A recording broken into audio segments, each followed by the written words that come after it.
Hi everybody, it's me, Anna, from the Indiana channel.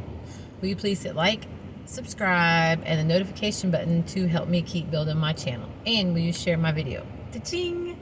Alright you guys, I told you I'm not giving up. Of course it is Thursday and I just left the gym. I tanned. Ooh, look, my ears are red. Whenever I go tan, my ears turn red. I don't know why. But anyway, it is Tuesday and it's really hot today, and it's been a really good day at work. It was not too busy, not too slow. So there's that. I'm grateful for that. And I wanted to share a video today. I know I started out like that every time. I want to share a video today, but I do want to share a video today because I have said that this YouTube channel is for about healing and healing our children and love and recovery and not feeling alone.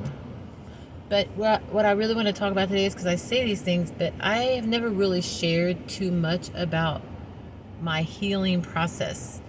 And I would like to share a little bit about that. Now, it didn't happen immediately. I had a pretty traumatic childhood. I haven't really went into details about that either.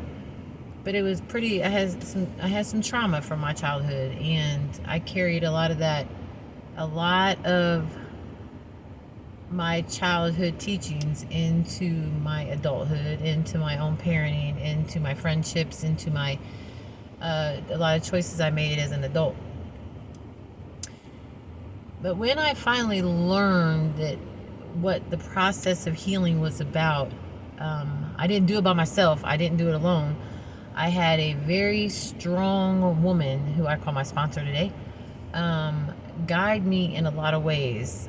She's definitely planted the seeds and laid the foundation of some of the things that I needed to do.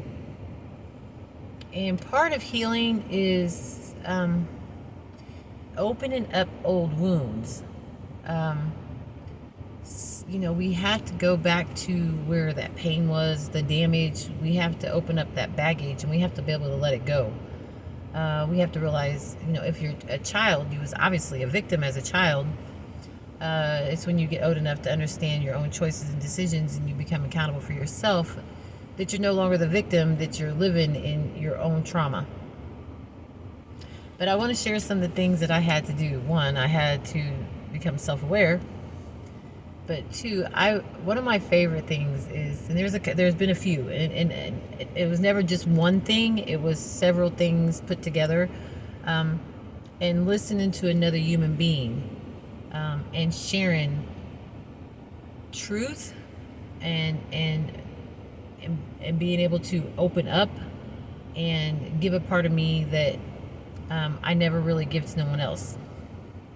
But I remember my sponsor told me one time, she said, Anna, I need you to sit down and write why you don't love yourself enough that you keep putting all these poisons in your body and making the same decisions over and over and over. Of course, insanity is what I would call it, because it's doing the same thing over and over again, expecting different results. And I was definitely the queen of that.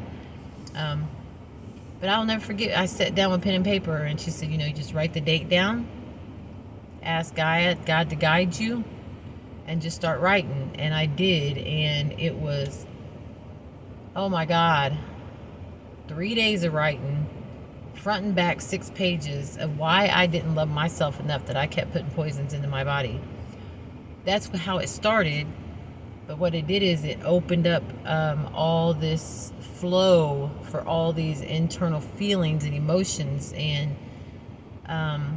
things that I had held in, and which made it easy for me to blame, my mom, other people, to not be accountable, to be the victim. And it opened up my eyes on why a lot of the reactions I had to certain situations happened. Now, that was a start. That was just a start. And I also had to be able to share that with somebody. This is something I couldn't do. I just didn't do it on my own. But I was able to sit down and read all this back to this woman who sat there and listened to me read all this. And I cried and cried and cried. And I will never forget, because I was so embarrassed to cry because it seemed weak. But what she explained to me was that was opening up the floodgates. That was part of my healing, and letting it go, giving it away, sharing it. I had to get rid of it. I had to share it with somebody. I had to be honest about it, and it was okay to cry about it. And tears are healing. Crying is healing. Letting things go is healing. Sharing it with another individual is healing. And that was just the beginning. So I just wanted to share that today. You know, whether it be a therapist, a pastor, a sponsor, someone you meet in the recovery network, a psychiatrist, a doctor. Find someone, one person in your life that you can trust. And I don't mean anybody you use with. I mean someone that has your best interest at heart, that is in it to see you win it. And that's just a start. You know, we got to open up. We got to open those wounds, and we have got to share them with another individual that cares about your healing.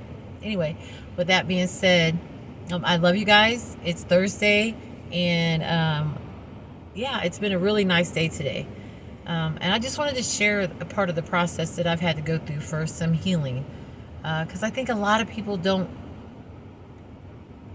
understand that there is a process for healing. It's not instant. And we all want instant gratification and be like, well, I did a little bit of work, I'm done. Faith without work is dead. So we got to really put the work into it. Anyway, I love you guys. I hope everybody is having a really good day today. And our weekend's coming. It's almost Mother's Day. All right, I love you guys. Everybody have a really good night. Bye.